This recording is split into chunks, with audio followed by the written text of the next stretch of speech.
Welcome to the Meaningful Work Matters podcast. I'm your host, Andrew Soren, founder of Eudaimonic by Design. On this podcast, we'll dive into the world of meaningful work, explore its complexities, and examine its impact on people and the organizations they're a part of. Each episode features insightful conversations with cutting-edge experts who are successfully navigating the challenges of meaningful work. We hope to offer you ideas, frameworks, and tools to unlock potential and design work that's fulfilling, impactful, and supports everyone's well-being. Subscribe or follow us now, and let's make meaningful work matter.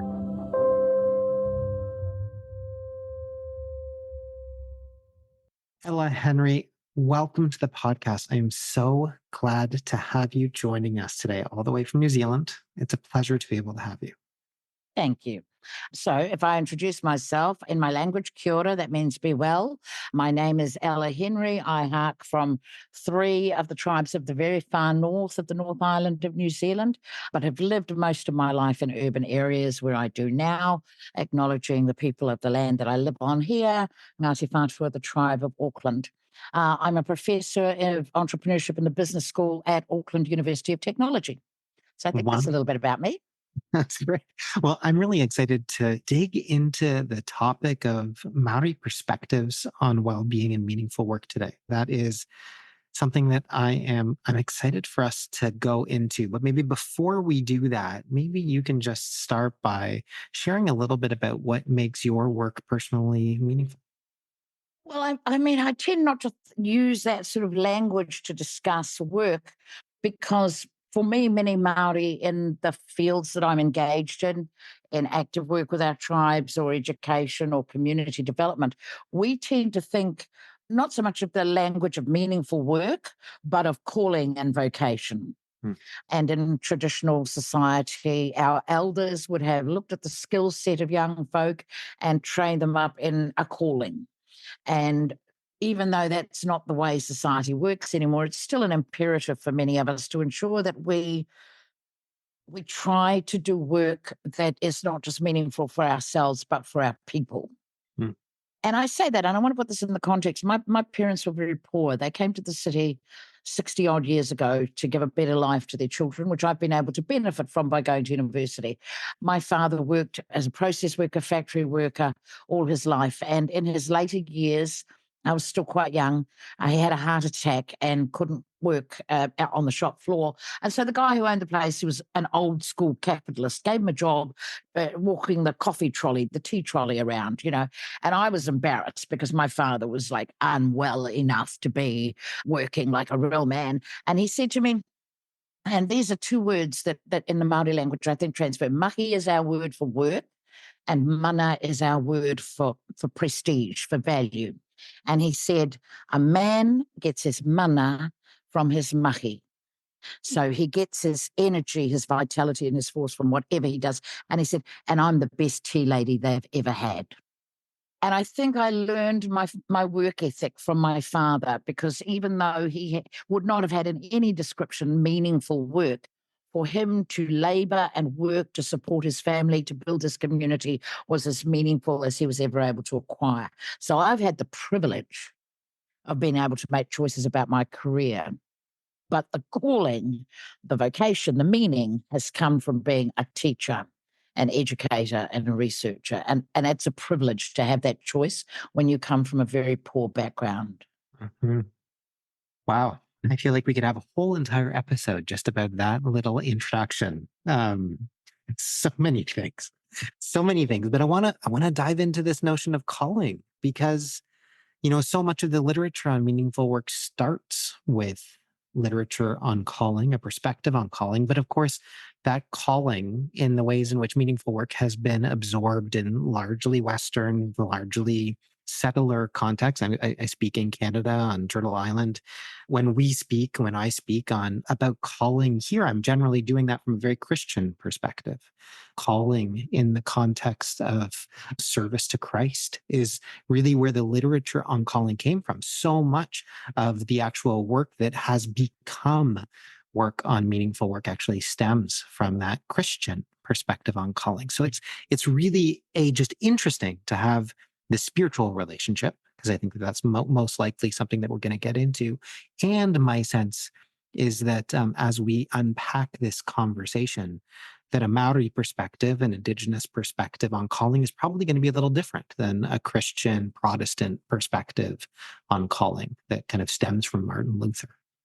Absolutely. And I cannot speak for every other Indigenous population on the planet, and I never try to, but there are certain similarities between a number of us that I've worked with over the years, particularly many of the groups in Turtle Island, Canada, the United States, all the way down into Central and South America. They share with us, Maori, and we are part of the Austronesian diaspora. So we have the same language and DNA across the Pacific. So instead of having a continent made of land, our continent is made of sea.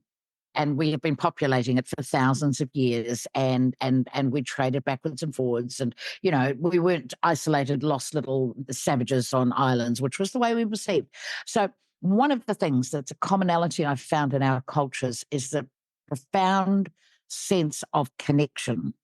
So I am literally intimately connected with my ancestors in my village and in my homeland. The mountain is my relative. All my relatives are around me. So when you have that sense of connection, then the notion of work being separate from who and what you are is slightly different. So the idea of calling, and I'm going to use another Maori word. We have a word which was tohunga, which was often translated to priest. But actually, it's the active part of the word tohu, which means sign. So the tohunga, particularly with the history of navigation, were the people who could read the signs of navigation through the stars, the currents, the movement of fish. And so our word for healer, leader is often those who can read the signs. And so for us, a calling is not about some kind of vocation from on high, but simply an ability to read our strengths, or our village will read our strengths and they will nurture us in those strengths. So it's as much about the innate skills that we have being pushed towards a particular type of work as it is being drawn as in calling. And so that's the way I use the word calling in a Maori sense. And I know I've had conversations like this with other Indigenous folk who have similar views, that connection to place, people, environment over time is the foundation of how we find the work that will bring us peace and fulfillment. Hmm. That's beautiful. Place, people, and land over time. Maybe we should just take a step out and just explore. How does this notion of calling ultimately fit into broader Maori perspectives on well-being? I mean, one of the models that's used very extensively in Aotearoa, New Zealand, around health and well-being, pioneered by one of our great health scholars, Sir Mason Dury, and he developed this model over 30 years ago, which was a metaphor, again, for connection.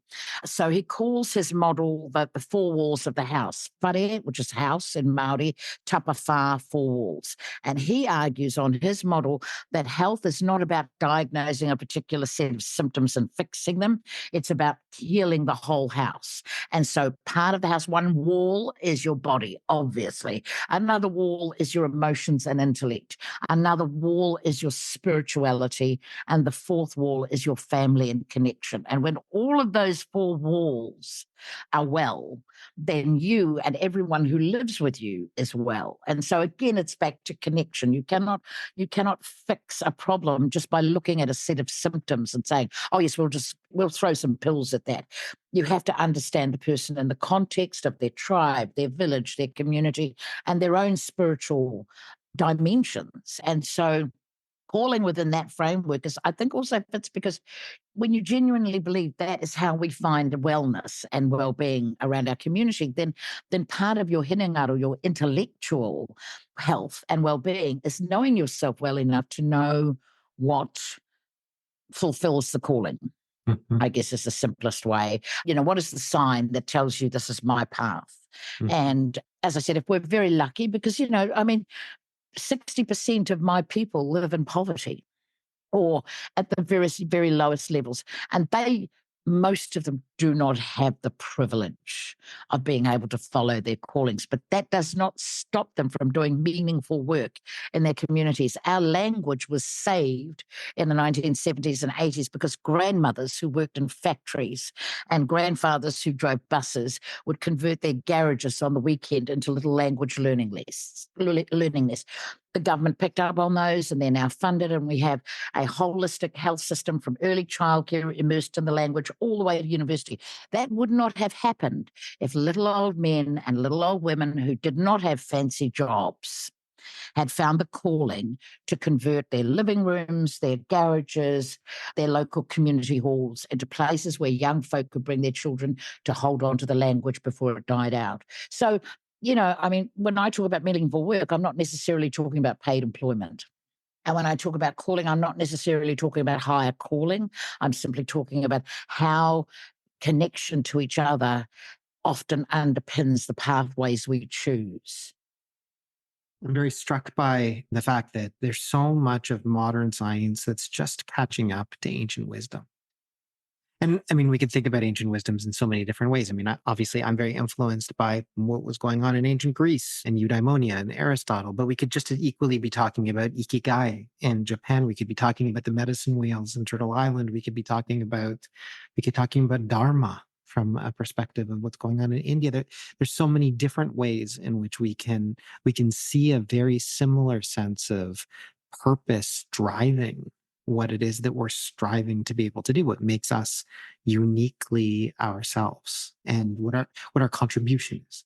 It's interesting you bring up the Greek culture, because one of our great Maori philosophers made a comparison between Greek cosmology and Maori cosmology. So in our thinking about the universe started with nothing but chaos and potential, and then out of that, two life forms were created, male and female energy, and they formed, and that created the world of light. And he made a comparison because he studied Greek as a young scholar in the Maori language, between the Greek notion of from chaos to cosmos as being very much aligned with our notion of the universe being a state of cosmos into which we lend our a sense of enlightenment and journeying and well-being and goodness to create cosmos, to create the world of light.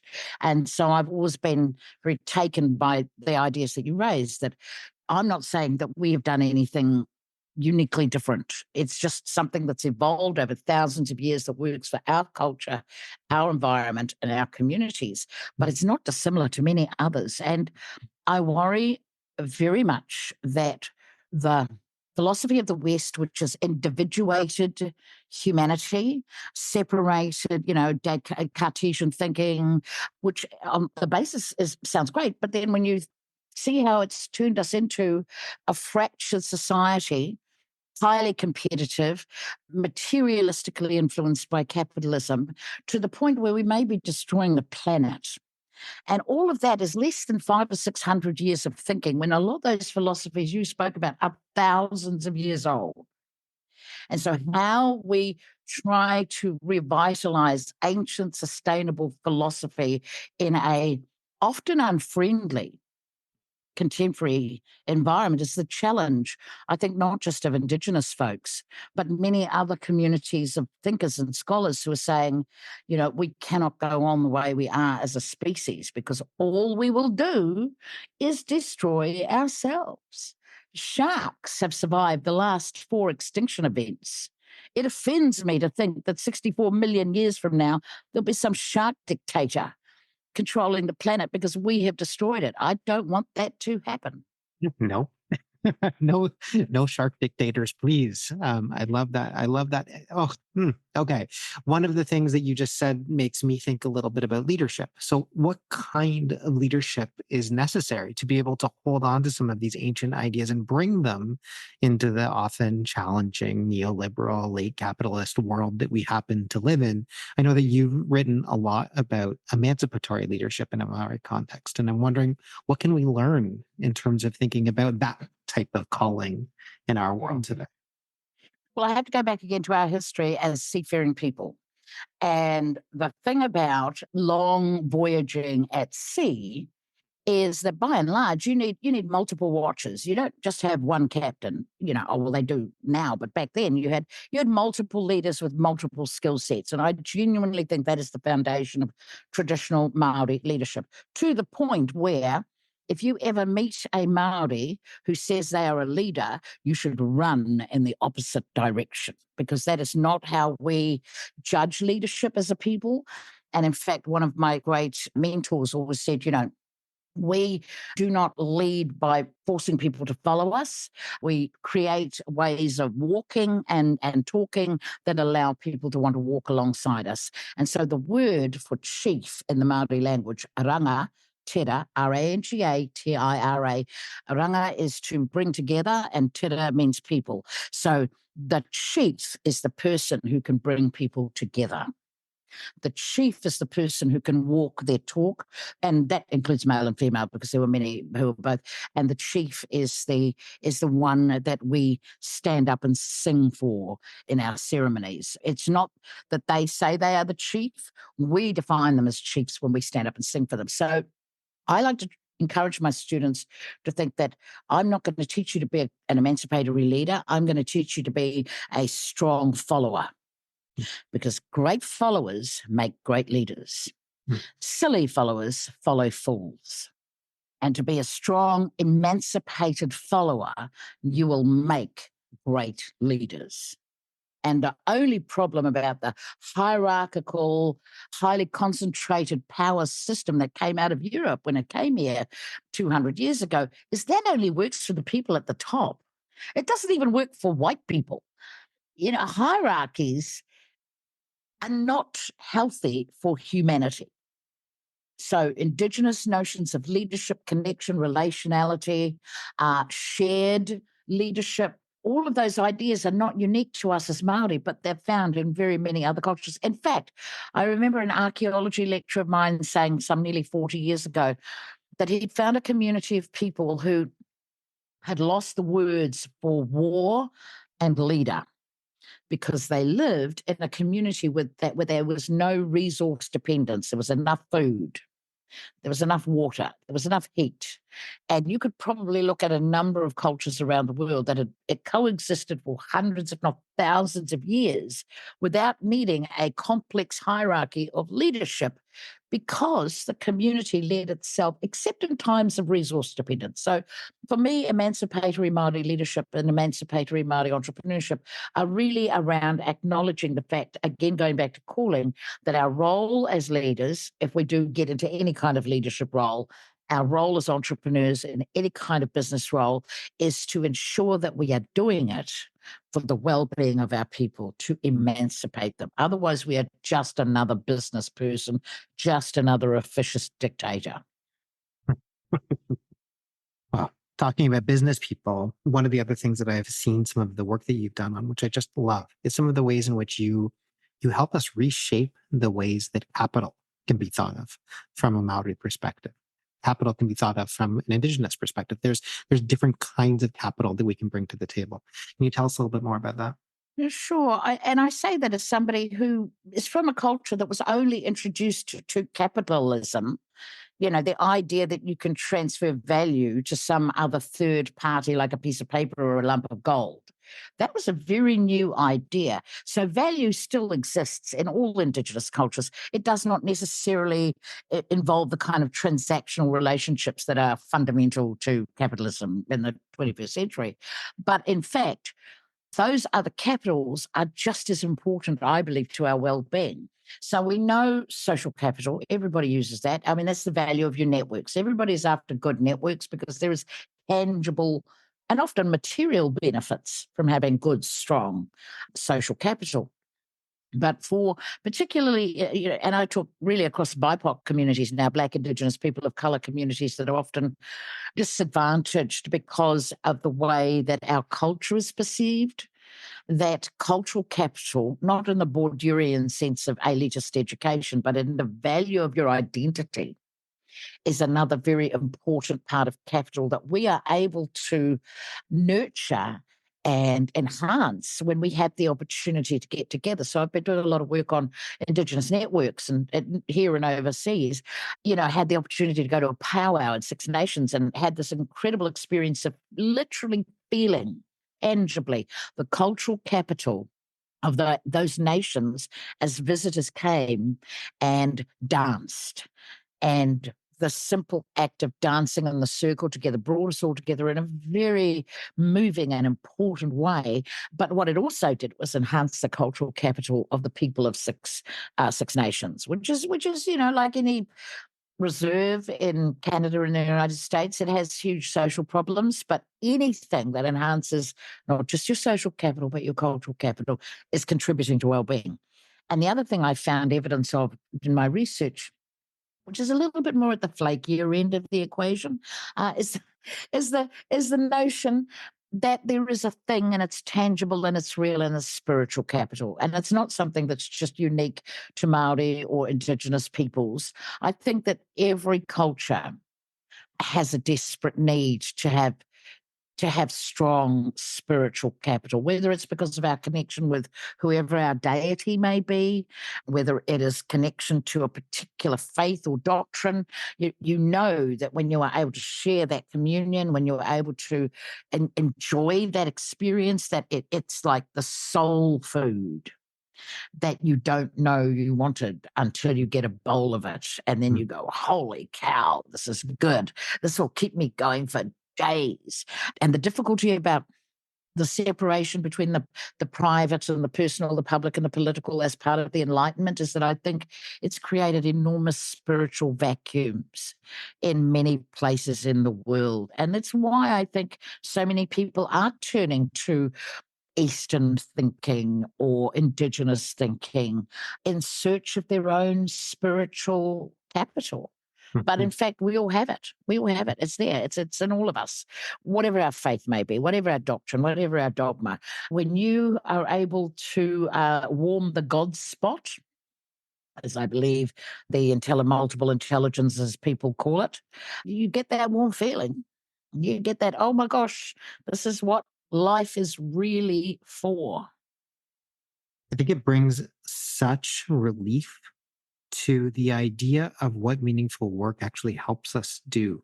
I mean, if we can think of work as if we can think of our meaning in work as ultimately a search for social capital, a search for cultural capital, a search for spiritual capital within the context of the work that we do, it really does transform the way that we think about what meaning can be, what our calling can be. And here's the thing, when you meet somebody who is like that, who has that in their life, you know that they're special. You know, I want to hang out with you.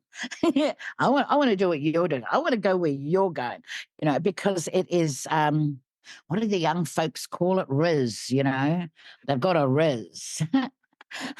That makes you want to be part of that because it's good. It's real. Yeah. And so much, I mean, on a bad day, I think, and I have very bad days when I look at the world, because we're in a parlous state as a species, the planet, the wars, the poverty, the 1% of the people that own, 40% of the planet who are completely dislocated from normal humans. And I think to myself, how did we get here? And I think we have to unpick the way we got there if we ever want to be a truly sustainable, connected species that reaches our full potential as spiritual beings that are connected. And, so meaningful work in that context is being able to do whatever you do, however humbly the job you do, to do it in a way that enhances your sense of well-being, and to be able to be part of a community that has that sense that it doesn't matter if you're the bus driver or the mayor or the property developer, because you're all doing these things for the same reason, which is the betterment of the community. Mm-hmm. And that's my hope for us as a species on a good day. It certainly shifts the obligation from a very me-oriented focus to, if not an all focus, at least a we focus And I don't say that in a vacuum, intellectual vacuum, because I know when I am part of any kind of gathering where we get to serve the we Mhm. as a group, whether it's an academic, whether it's an intellectual academy or a conference or whatever, every now and again there's a moment where you just have that sense of synergy. And synergy has, I believe, material benefits. When you get it, when the eureka moment that you all think, oh my God, we're all moving as one, it is so good for the soul that you have to say, I want to do this again. And I want to be part of this meaningful work, relationship, agenda, activities Mm. that bring me this positive sense of being part of the we. In the review of the literature that I've done on the scientific and organizational explorations of meaningful work, it is abundantly clear that everything that you just described, that virtuous cycle of being able to focus on the we, of being able to focus on these spiritual aspects, of being able to focus on things that are fundamentally meaningful, does increase our relationship to work. It generally makes us more productive. It generally makes us more committed to the work we're doing. All of that, people assume, leads to more well-being. But there's this really interesting dark side of the literature that basically it's summarized by saying the more invested you are in the work that you're doing, the more fundamentally morally important the work is, the more that you open yourself up to obsessive passion, the way that your boundaries just all disappear. You open yourself up to exploitation and alienation, that you actually are surrounded by a lot of negative affect, a lot of regret about some of the choices that you're making, sometimes lower life satisfaction, just burnout. And I'm really curious how, you've seen that almost all of that work, that all that research that I'm describing is done in settler contexts, is done in colonial states, is not necessarily from an Indigenous perspective. And yet, certainly some of the Indigenous groups that I have worked closely with in Canada, folks who are working within their nations and are trying to do good work in very oppressed contexts. It's meaningful work, but it's also work that completely erodes and destroys well-being. And so I'm curious, Look, I please. couldn't agree more. I mean, this is something that we finding continually in the Māori world, that people who are attracted to work in health or social service are attracted to it because they have their own backgrounds of trauma. And that is a great thing, that they find their calling to deal with and help people with trauma. But if you're bringing your own trauma with you, it's unfortunately very far too easy, shall I say. It's unfortunately far too easy to let that trauma of your history, and let's be very clear, colonization has been extraordinarily traumatic in various degrees for many cultures around the world. So you carry that pain with you. And if you don't have a strong community around you, or if you don't have a strong mentor or family, then often that trauma can become more of a burden than an aid. And we have seen that burnout constantly in people who've left, other jobs to come and work in their tribes. Same thing happened with me when I was involved with my own tribe as part of a treaty settlement, because sometimes it's very hard to help people, the meaningful side of meaningful work, when those people and their trauma makes it very difficult for them to be receptive to what's going on. So you've got literally trauma heaped on trauma in an environment that is still demonizing us, in an organization that's still under-resourced, and you've got all the ingredients of chaos. Yeah. Not enough money, not enough training, a community that doesn't get why you're doing what you're doing, your own trauma like a monkey on your back. And you add those together, and I have seen people come very close to breaking under those circumstances. And my view is, for those of us who are engaged in what I call social, you call it meaningful work, I call it social change work, because that's what our job is to change society in a way that will be kinder to us. So I call it social change work. And perils of social change work are amongst them that most societies don't want to change. So your social change, meaningful work agenda is often butting up against an unfriendly social milieu, and you're trying to change and improve the world with less resources and more difficulties and obstructions. So that's not an apology for what happens. That's just my own understanding of it. And I do know that over the years, one of the things that's really helped in my community has been the groups that I belong to. So when I was younger, 30 years ago, and my children were young, it was the young mothers groups. And because we're all young, or younger Māori women with small children, couldn't find enough childcare, swap, blah, blah, blah. And so as I get older, one of the best things I've learned about is that old Māori women are highly respected. This is a very good culture to be an old woman in. And all my poor white women friends, who've been sort of relegated to old people's homes because they're past their use by dad. I'm like, I'm coming into my power time, dude. And so I have a cohort of women of a similar age. I'm 70, and there's a group of us in our late 60s, early 70s, and we've all got relatively reasonable jobs. And we just need places every now and again where we can go away, have a weekend away, engage in a little bit of friendly banter and, whatever. And that is, so I guess what I'm saying, that's not going to work for everybody, is if you're trying to change the village, it's quite useful to have your own little village that can restore your own needs and enhance your capitals, because otherwise you just find yourself alone and harmed by those kinds of external factors and a few internal ones that really make social change very difficult, make meaningful work very difficult. And so I'm a big advocate of, with my colleagues of finding things that we can be doing together that boost our capitals without necessarily spending all of our financial capital. All of the capitals are important. All of them. I live in Halifax, and I live and work in Halifax. I'm recording this podcast from Halifax, which is Mi'kmaq territory. It is Jabuktuk would be the name of this land upon which I am, and there's a Mi'kmaq elder whose name is Albert Marshall, who famously talks about this idea of two-eyed seeing.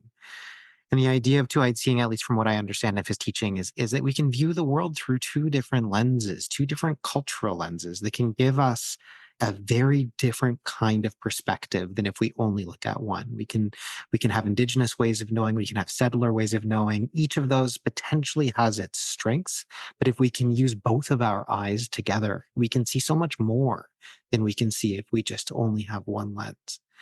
And there's so many things that you have shared today about this idea of calling, of different ways of Maori well-being frameworks, of different notions about what leadership is, that truly can transform how we think about meaningful work from a settler perspective. I'm just curious. I mean, if you were to add a second Maori lens, how do you think that it would help the world ultimately make better decisions? That's such an interesting question. I first enrolled in university in 1986, so that's almost 40 years ago. And over that journey of being involved as first a student and then a postgraduate student and then an academic, I have come to grips with the fact that universities can be critics of society, but really what I've been engaged in for most of the last 40 years was to rekindle understanding of the ancient Maori way. And I'm just one of many who have emerged in the last 40, 50 years who are trying to reconstruct, not just for Europeans, Anglos or whatever we call them, but ourselves, because we have almost lost our language, we almost lost our culture, we almost lost our worldviews. So I've been part of that community rebuilding the worldview. And I think we've reached a place in this country where people have the choice to be two-eyed. I think that's a really important starting place. But for me, as an Indigenous scholar, the end point or the next point along is not being able to see both perspectives, but how we weave both of those perspectives into a new one. Mhm. And so, the idea of Māori knowledge being science, which only 2 years ago was challenged by white academics that there is no such thing as Māori science, there's only science, and that's a particular little body of knowledge tucked up in the corner.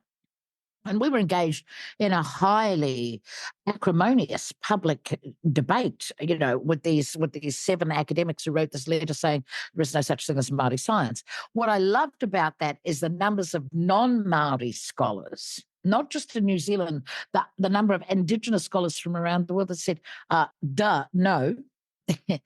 It's a science. Science is not just one Eurocentric, 3-dimensional square box that you can put stuff into and say, that's science. Science is lots of different things. And Māori science is a way of seeing the world, a way of being in the world, a way of fixing health problems, of building houses. And so we had, up until last year, a government that was committed to weaving a lot more of that Māori knowledge and science into the mainstream curriculum. Currently, we just elected a government who do not think like that, and they're trying to unpick many of those things. They want the Māori language taken out of government departments, government communications. They've, gotten rid of the Māori Health Authority. So it's all, you're always beholden to political whim. But because I've been around the block a few times, I realize that that's not going to stop me. Just because I encounter an unfriendly political environment.